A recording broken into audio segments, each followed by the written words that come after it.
جیسا کہ آپ دیکھ رہے ہوں گے کہ جیسے ہی کچھ یقین سا ہو چلا ہے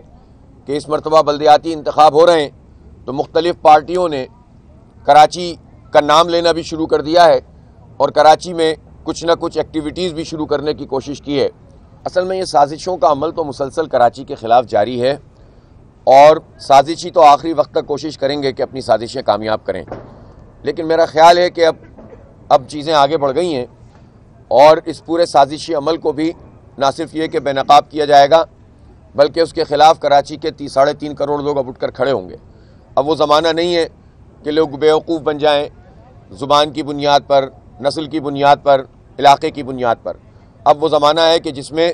لوگوں کو شعور ہو گیا ہے کہ ہمارے ساتھ کیا سلوک کیا ان ظالموں نے۔ اسی لیے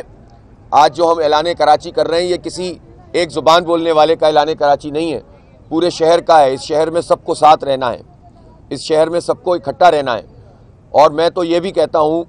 کہ آج کے اس اعلان کراچی میں وہ تمام لوگ بھی پولیٹیکل ورکر بھی شریک ہوں جو کسی بھی پارٹی سے تعلق رکھتے ہیں، اس لیے کہ یہ کراچی کا ایجنڈا ہے، یہ شہر کراچی کا مستقبل کا لائے عمل ہے۔ اور میں جانتا ہوں کہ جب ہماری یہ بلدیاتی مہم آگے بڑھی ہے تو ہمیں تمام پارٹیوں کے ورکرز، سپورٹرز اور ووٹرز ان سب سے ہمیں حمایت ملی ہے اور لوگوں کا اب ایک رجحان بن گیا ہے۔ اور یہ بات عوامی رائے کے سروے بتا رہے ہیں کہ لوگ یہ چاہتے ہیں کہ کسی بھی پارٹی سے ان کا تعلق ہو، کراچی کا نظام، کراچی کی بلدیہ اور کراچی کے انتخاب میں وہ جماعت اسلامی کے ساتھ جانا چاہتے ہیں اور جماعت اسلامی کا میئر دیکھنا چاہتے ہیں۔